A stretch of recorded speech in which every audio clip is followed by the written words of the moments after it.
Der Schneider und der Schatz. Der Schneider Lienimann, der im Jahr 1520 zu Basel gelebt hat, war ein grosser Plagöri, der sich gerne in Sammet und Seide gezeigt hat.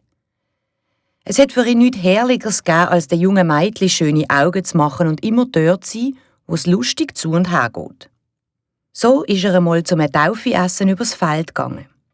Als er sich dann so gegen Mitternacht auf den Heimweg macht, da merkt er, dass er zu tief ins Glas geschaut hat und so ist er schon bald von der Strasse abgekommen. Und es ist nicht lang gegangen, so sieht er rechts und links nur Baum an Baum.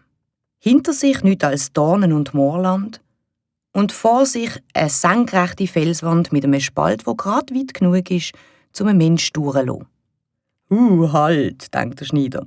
Da kommst du ohne Geschiss nicht weg. Also nichts wie los.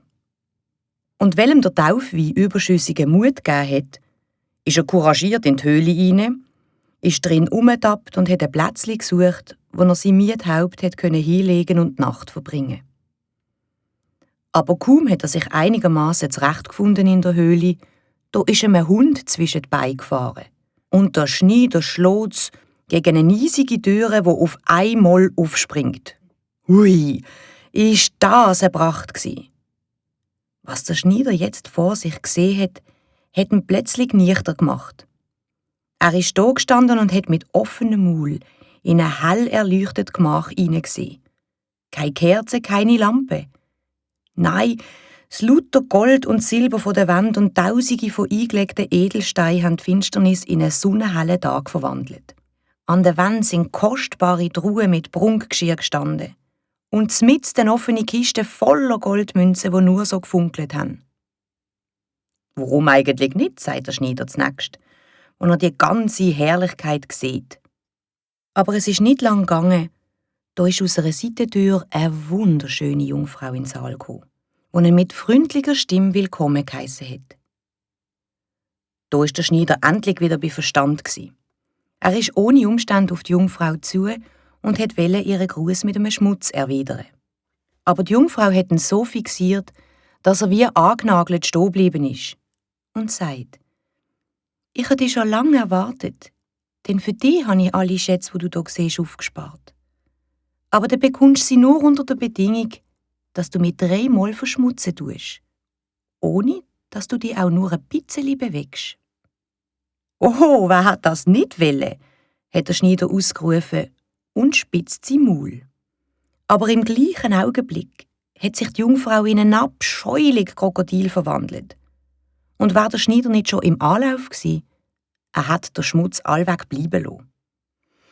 So aber hat er den fast mit Widerwillen gegeben und hat ihn einmal am ganzen Leib geschüttelt. Im Nu ist die Jungfrau wieder da gestanden und hat ihn mit so freundlichem Blick angehimmelt, dass er zum 2. Mal zum Verschmutzen ausgeholt hat. Da verwandelt sich die Jungfrau vor seinen Lippen in eine grusige, dicke Krotte.